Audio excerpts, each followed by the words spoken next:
love that. I can't sing. Ralph's Big Book of Singing. No, I can't sing.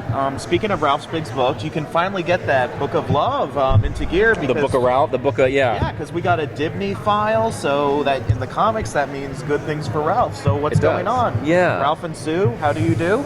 Well, we saw, Ralph and Sue, how do you do? Yeah, a boy named Sue. We saw that last year in the finale. Sue Dearborn, we saw that. Yeah. Well, we saw the Dearborn file, and we're going to pursue that. I can't say too much about it, but, look, that's a thing. Like, that's now a thing that we're finally doing. And that's probably the number one question that I got since I started playing this character was, well, what about Sue? What about Sue? What about Sue? And, we knew when we started in season 4 with Ralph, if things go well, if he fits into the team, if it all works and all of that, all roads lead to Sue Dibny. Sue Dearborn first, but then Sue Dibny. I made this mistake. Yeah, and that's just something that I've been excited about. But I like that we did not put that in any earlier than we're putting it in now. I really, really do. Because I think it would have been too soon there. Because he's got to get ready for that. He's got to mature for that. And now he's there. He's ready for that. He's ready for love. It was a great scene. You and Sherlock coming out to each other in terms of detectives. Yeah, that you mean last year? Yeah. Yeah, I really, really enjoyed doing that. I mean, any chance I get to work with Tom is amazing because I learn a lot as an actor because his instincts are so good and his abilities are so good. I think we all know that with the 5 billion characters that he plays on the show. And the fun thing about working with Tom is he's so quick and he's so witty, and especially with that character, that you just had to keep up. And I like that because I love doing some improv. I love just trying to keep up with that stuff. So that was super fun for me. I love those characters together. And I also loved how that kind of became what it became at the end of the season, like a mutually endearing kind of a thing. Yeah.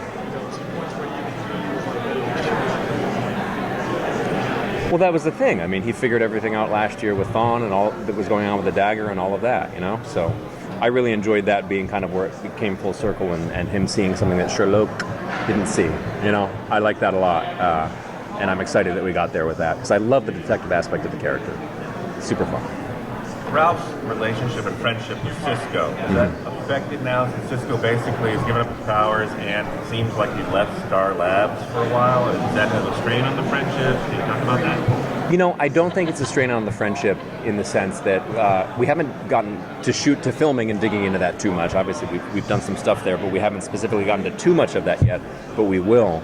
But, from Ralph's standpoint, I think he said last year, I think he said this to Killer Frost, where people should have the choice if they want to take that or not, if they want to participate in being a metahuman or not. I believe he said people should have the choice.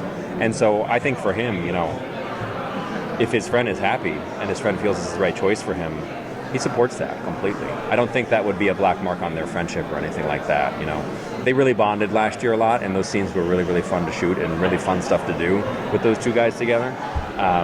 And I think what's funny about Ralph and Cisco is they're so different in so many ways, but they have a tremendous amount in common, actually, just in terms of the way they kind of deal with things with humor and sarcasm and all of that, and it's really fun to put them together. What else?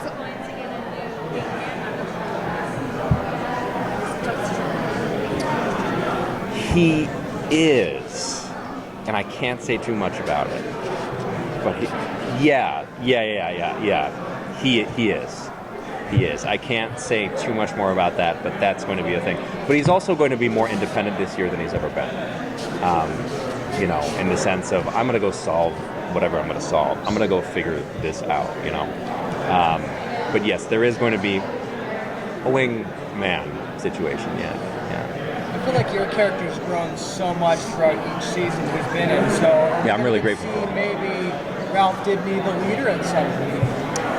I don't know. Maybe on a long enough timeline, that's above my pay grade. I mean, the one thing that I can tell you is I love the progression of him. I had a ball playing this guy in season 4 and doing, the Tex Avery version of him and the total wacky walking Looney Tunes. And I love still doing that stuff when those elements come in, when he's out in the field or whatever. But I love the growth and progression, season 4 to the end of season 4. And at the end of season 4, when he died and the Thinker took him, and then when he came back, look, that obviously changed the guy. Like, that changed the guy tremendously. So that allowed us in season 5 to start him where he was, a little more mature, and then even grow him throughout season 5. And we're going to see more of that now because he's going to be challenged by Crisis. What's going to happen in the crossover is going to challenge everybody tremendously, and you know, everybody in their own way, but Ralph is going to be particularly affected by what might take place during Crisis, and that's going to change him even further, you know. And then the introduction of Sue, which we'll get to at some point, you got to change when that happens too. You got to evolve when that happens too. You mentioned. Oh, This is the last question, guys. Sorry, say again. Visually and costume-wise, Ralph has progression as well. Will we see anything different in the new season? In terms of how his costume looks, you know, we haven't talked about a redesign. I mean, season 4, we started with. Some people hate it. I loved it. I loved the onesie, the old blue thing. Like, I loved it. And then we got like the suit in episode 11 that year, and last year we had the suit.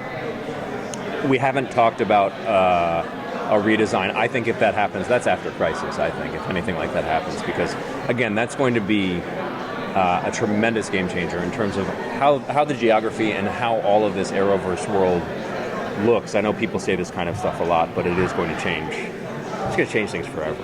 There's no doubt about it. And you know, nothing's going to be the same after Crisis. What do you most look forward to next? That was This the one? last question, you guys. I'm sorry. Thank you. thank you. Thank you. Sue.